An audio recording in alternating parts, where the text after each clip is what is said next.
உலகத்திலேயே இப்படி ஒரு கருப்பண சுவாமி கோவிலை நம்ம பார்த்துருக்கவே முடியாது. இந்த கோவில் எங்கே அமைஞ்சிருக்கு, இந்த கோவிலோட வரலாறு என்ன, சிறப்பம்சங்கள் என்னன்றதை இந்த கோவில் பூசாரி கிட்ட கேட்டு தெரிஞ்சுக்கலாம். வாங்க நம்ம வீடியோக்குள்ளே போகலாம். வெல்கம் டு அம்மன் கோவில் வாசல் குளம். இன்னும் நம்ம சேனலை சப்ஸ்கிரைப் பண்ணாமல் இருந்தால் சப்ஸ்கிரைப் பண்ணிவிடுங்க. நமஸ்காரம், வணக்கம். இது ராங்கியம் கருப்பர் அங்காளரேஸ்வரி கருப்பணசாமி திருக்கோவில்.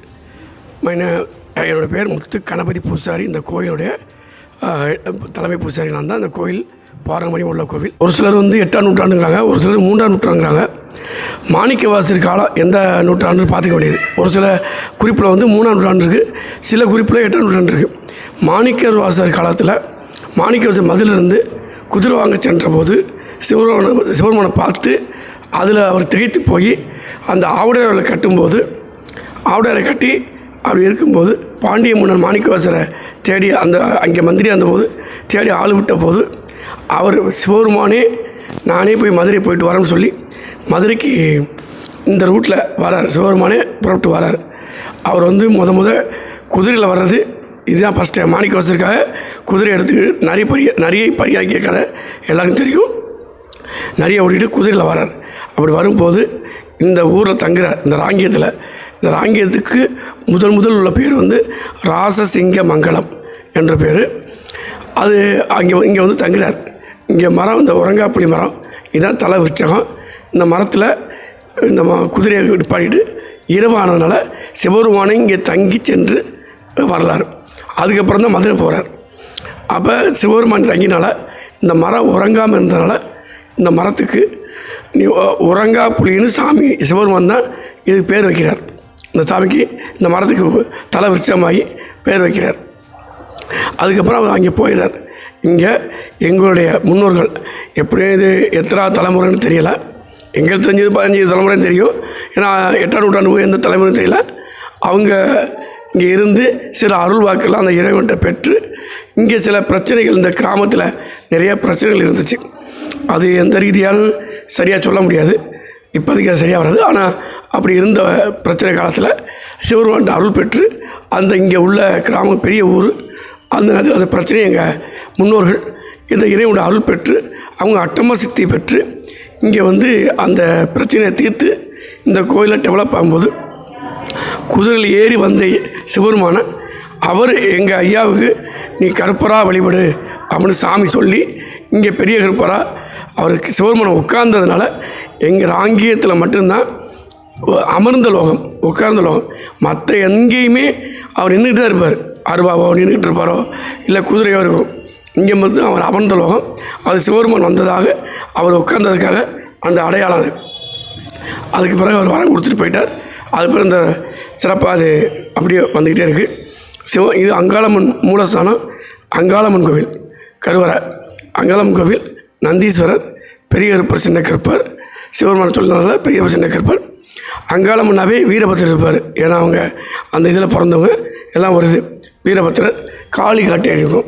புளிய மரத்தில் முத்தியூரப்ப சாமி அங்கே புளிய மரத்து அடியில். அதான் எங்கள் முன்னோர்கள். அவங்க தான் இந்த கோயிலை தேவனம் பண்ணுறாங்க. இதுக்கு முழுக்க நகரத்தார் வழிபாடு உள்ள குலதெய்வ வழிபாடு குழு நகரத்தார் பெருமக்கள் தான் அதிகம் 99% அவங்க தான் அதிக வழிபாடு. இந்த கோயிலுக்கு அவங்க தான் ஒவ்வொரு காலகட்டத்திலையும் ஒவ்வொரு பூஜாரி காலகட்டத்திலையும் கோயில் டெவலப் ஆகிட்டே வந்திருக்கு. அதன்படி இப்போவும் அது நல்லா பண்ணிருக்கு. இதுக்கு திருவிழான்னா மாசி மாதம் வரக்கூடிய மகா சிவராத்திரியை தான் இது திருவிழா பண்ணுவோம். சிவராத்திரிக்கு முதல் நாள் கப்பறை அப்படின்னு சொல்லி இங்கே இருக்கிற உண்டு. தட்சணை வதம் பண்ணுறது. கப்பறைன்னா வேற இல்லை, தட்சணை சிவபெருமான் வீரபத்திர வதம் பண்ணுற மாதிரி அந்த திருவிழா தான் முதல் நாள் ஸ்டார்ட் பண்ணி 2ஆம் நாள் வெற்றி திருவிழா மகா சிவராத்திரி. அப்புறம் பெரிய சாமி கருப்பர் அழைச்சி அருள் வாக்கி சொல்கிறது நான் தான் சாமியாடி, பூசாரி, சாமியாடி எல்லாம் நான் தான். இந்த கோயிலுக்கு பாரம்பரியமாக நாங்கள் உள்ள பரம்பரை பூசாரிக்கிறாங்க. எங்கள் கோயிலில் 89 குடும்பம் இருக்காங்க. இது தொடர்ந்து பூஜை வச்சுட்டு வரோம். எல்லா மக்களும் பக்தர் வராங்க. நகரத்தில் இந்த கோயிலை எல்லாம் மெயினெல்லாம் பண்ணி வராங்க. அப்புறம் 4 நாள் இந்த சாமிக்கு கிடாயின்னு சொல்லி எல்லோரும் பழி பண்ணி பூஜை பண்ணுவாங்க. அந்த வெற்றி திருவிழா 5ஆம் நாள் பின்னால் அந்த அமர்ந்திருக்க நிற்கிற வீரபத்திரருக்கு தான் அந்த 5 நாள் பச்சை வாழைன்னு. ஏன்னா அவர் சுத்த செய்வோம், சைவம் வேறு சுத்த செய்வோம் வேறு. சுத்த செய்வோம் வெறும் பழங்களை மட்டுமே சாப்பிட்டு இருக்கிறது தான் சுத்த செய்வோம். இவர் வெறும் பல ஃப்ரூட்ஸ் வச்சு படைச்சி அதுவும் சாமி அழைச்சி வீரபத்திரம் அழைச்சி அன்றைக்கும் அருள்வாய் கொடுத்து இந்த திருவிழாவை மறுநாளும் பண்ணி 6 நாள் திருவிழாவாக சிறப்பித்து இந்த கோயில் வரலாறு தான் வந்துட்டுருக்கு. இதுக்கு காவல் தெய்வம் வந்து முன்னோடி சப்பானி அங்கே இருக்காங்க, இங்கே கோயிலில் பார்த்துக்கலாம். முன்னோடி சப்பானிங்கிற சாமி அங்கே இருக்குது. அது இந்த கோயிலுடைய காவல் தெய்வம். அவங்க முன்னோடினாவே முன்னின்று நிற்பவர் தான் அந்த முன்னோடி. எதாவது ஃபஸ்ட்டு அவர் போய் கேட்டுருவார். அதில் என்னென்னா நீங்கள் வந்து இந்த குறையெல்லாம் நிறையா கேட்குறவங்க வருவாங்க, எல்லா பக்தரும் வருவாங்க. குறை சொல்லி எழுதி வச்சுட்டு போவாங்க, இல்லை வாயால் சொல்லிட்டு போவாங்க. அவங்க பிரச்சனை தீர்ந்த முறைக்கு திருப்பி வந்து அதுக்கு வேண்டிய நம்ம காணிக்க அது பண்ணுவாங்க. இங்கே பெரியப்பருடைய அம்சம் என்னென்னா, இன்னொரு எங்களுக்கு வந்து இது எங்கள் முன்னோர்கள் வழி வழியாக சொல்லி மாணிக்கவாசர் காலத்துலேருந்து நடந்ததை அப்படி சொல்லி வந்து எங்களுக்கு அது பிரச்சனை இருக்குது. நான் அந்த பக்தி மலரில் இதில் கொடுத்துருக்கேன், நிறைய டிவி கொடுத்துருக்கேன்.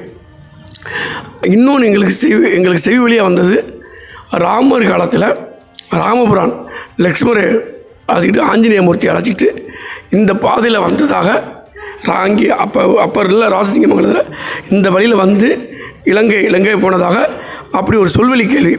ராமாயணத்தில் தேடி பார்த்தோம். அப்போ அது 4 லட்சம் 3 லட்சம் ஆண்டுகளுக்கு முன்னால் நடந்தது. அப்போ இந்த ஊர் பேரெலாம் இருந்திருக்காது, பெரிய காடாக இருந்திருக்கும்.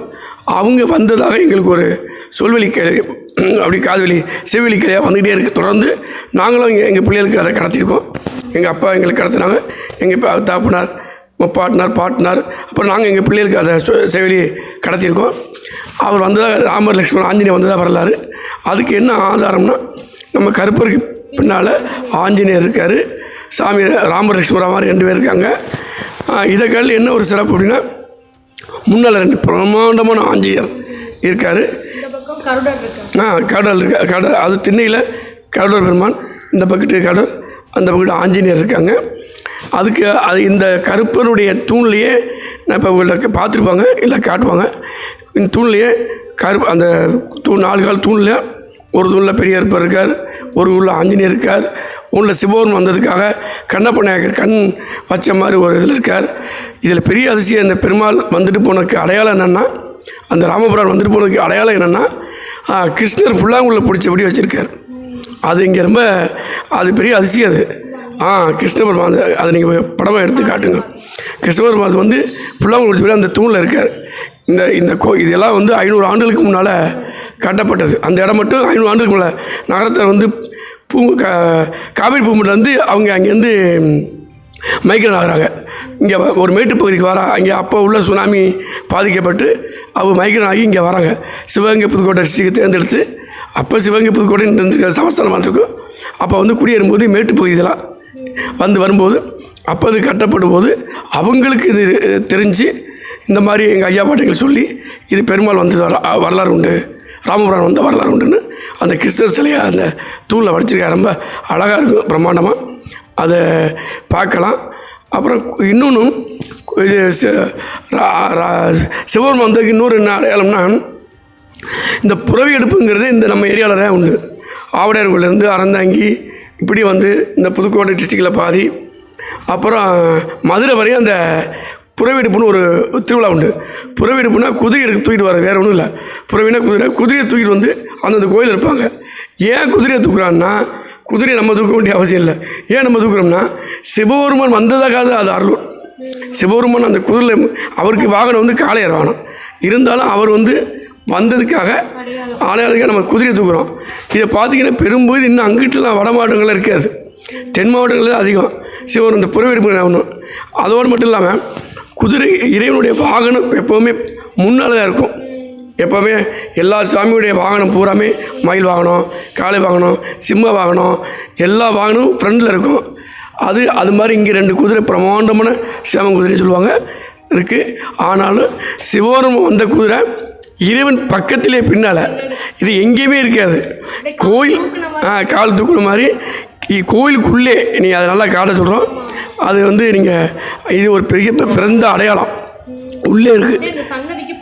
பக்கத்தில் அவர் எங்கே விட்டாரோ அந்த இடத்துல இருந்து அது ஒரு அடையாளமாக இருக்கிறது பெரிய அதிசயம். ஏன்னா எல்லாம் ஃப்ரண்ட் போர்ஷனில் இருக்கும். இது பின்னால் சாமியை பார்த்தபடி கோவிலுக்குள்ளே அந்த சன்னதிக்கு பக்கத்தில் சாமியை பார்த்தபடி அந்த குதிரை சாமியை பார்த்தபடி கால் தூக்கி நிற்கிறது. மற்ற எந்த இடத்துலையும் அது அப்படி வைக்க மாட்டாங்க. இங்கே அது அடையாளத்துக்காக அந்த மாதிரி பண்ணியிருக்காங்க. ஆவுடை இங்கே வந்துட்டு போனது ஆவுடையர் கோவிலில் உள்ளே நுழையும் போது ரைட் சைடில் ஒரு அங்கே நீ ஆவுடையர் போனீங்கன்னா பாருங்கள், ரைட் சைடில் ஒரு சின்ன மண்டபம் திண்ணை மாதிரி இருக்கும். அதில் வந்து அது வந்து கருப்பர் சொல்லுவாங்க. ஆனால் சிவபெருமான் ஒரு குதிரையில் ஒரு சாமி நிற்கும். அது சிவபெருமான் புறப்பட்டதுக்காக அங்கே ஒரு அடையாளம் இருக்குது. நீங்கள் முடிஞ்சால் போய் யார் வேணாலும் பார்க்கலாம். ஆவுடையரில் அந்த ரைட் சைடு நுழையும் போது ரைட் சைடு சன்னதியில் திண்ணை மாதிரி இருக்கும். திண்ணையும் சொல்ல முடியாது, அவங்க தேடி பார்த்தீங்கன்னா ஒரு குதிரையில் சாமி ஏறுற மாதிரி இருக்கும். அது எல்லோரும் கருப்பருமாங்க. சிவபெருமான் புறப்பட்டதாக அந்த ஐதீகம் சொல்கிறாங்க. அதனால் இது ராங்கியம், இதுதான் என்னுடைய வரலாறு. திருவிழா இதுதான். இதில் வந்து நம்ம தொடர்ந்து நாங்கள் நடத்தி வரோம். பக்தர்கள் எல்லோரும் வர்றாங்க. சாமி எல்லாம் கருப்பட்ட நீங்கள் என்ன வேணாலும் பெரிய கருப்பட்ட சின்ன கருப்பட்ட பெரிய கருப்பட்ட என்ன வேணால் வேண்டிட்டு போகலாம். நாங்கள் பெரிய பேருக்கு வந்து நாம சொல்லும்போது பெருமாள் நாம தான் சொல்லுவோம், மகாவிஷ்ணு நாம சொல்லுவோம், கிருஷ்ணர் நாம தான் சொல்லுவோம். கருப்பருடைய நாம நாங்கள் சொல்கிறதில்ல. ஓம் அச்சுதாயனுமே அப்படின்னு நாங்கள் ஆரம்பிப்போம். ஓம் கிருஷ்ணாயனுமே அப்படின்னு சொல்லி நான் நாமத்தை ஆரம்பிப்பாங்க. நீங்கள் தீபம் பார்க்கும்போது அப்படி தான் உங்களை சொல்லியிருப்பாங்க. அதனால் அதை பார்க்கலாம். நீங்கள் வரங்கள்லாம் வந்து சாமிகிட்ட வந்து இந்த ஸ்தலத்தில் வந்து எப்போவுமே சிவனும் பெருமாளும் சிவனும் ராமபுரானும் வந்துட்டு போனவே ஸ்தலம். ராமேஸ்வர ஸ்தலம் அதே மாதிரி, காசி அதே மாதிரி. ராங்கியத்துலேயும் ராமர் வந்தால் வரலாறு உண்டு, சிவன் வந்தால் வரலாறு உண்டு. இந்த கருப்பர்கிட்ட வந்து நீங்கள் எல்லா அருளையும் பெற்றுட்டு போகலாம். குழந்தை வரம், கல்யாணம், படிப்பு, தொழில் அபிவிருத்தி, வியாபாரம் எல்லாம் இருக்குது. அதனால் நீங்கள் எப்போ வேணாலும் வந்து கும்பிட்டு போகலாம். பகலில் கோயில் திறந்துருக்கும், இரவில் எப்பவும் போல இருக்கும் திருக்காப்பு. மக சிறப்பாக நீங்கள் வந்து எந்த நேரமும் கருப்பர் உங்களுக்கு அருள் பறிக்க காத்திருக்கிறார். நல்லா வந்து அருள் பெற்று பயன்பாங்க. நன்றி, வணக்கம். இந்த கோவிலோட வரலாறையும் சிறப்பம்சங்களையும் ரொம்ப தெளிவாக சொன்ன பூசாரிக்கு ரொம்பவே நன்றிங்க. இந்த கோவிலோட வரலாறு கேட்கும் பொழுதே ரொம்ப வியப்பாக இருந்தது. அந்த கதைக்குள்ளேயே போயிட்டு வந்த மாதிரியான உணர்வு எனக்குள்ளே இருந்தது. ரொம்பவே பிரமிப்பான விஷயம் என்னென்னா, சிவன் நிப்பாட்டின அந்த குதிரை வந்து கோவிலோட வளாகத்துக்குள்ளேயே இருக்கிறது தாங்க ரொம்பவே பிரமிப்பாக இருந்தது. கருவறையில் உள்ள தூணில் கிருஷ்ணன் கண்ணப்பனோட உருவமாகட்டும், பின்னாடி ஆஞ்சநேயரோட சிலையாகட்டும், வாசலில் நிற்கிற 2 கம்பீரமான குதிரையில் ஒரு பக்கம் ஆஞ்சநேயர், இன்னொரு பக்கம் கருடர். எங்கேயாவது கருப்பசாமி கோவிலில் இந்த மாதிரியான சிறப்பம்சங்களோட நீங்கள் எங்கேயாவது ஒரு கோவில் நீங்கள் பார்த்துருப்பீங்களா? கண்டிப்பாக பார்த்துருக்கவே முடியாது. அப்படி ஒரு சிறப்பு மிக்க ஒரு கோவிலை தாங்க நம்ம காமிச்சிருக்கோம் இந்த வீடியோ மூலமாக. கண்டிப்பாக அந்த வீடியோ உங்களுக்கு பிடிச்சிருக்கும்னு நான் நம்புகிறேன். பிடிச்சிருந்தால் லைக் பண்ணுங்கள், ஷேர் பண்ணுங்கள், கமெண்ட் பண்ணுங்கள். இன்னும் நம்ம சேனலை சப்ஸ்கிரைப் பண்ணாமல் இருந்தால் சப்ஸ்கிரைப் பண்ணிவிடுங்க. தேங்க்யூ ஃபார் வாட்சிங்.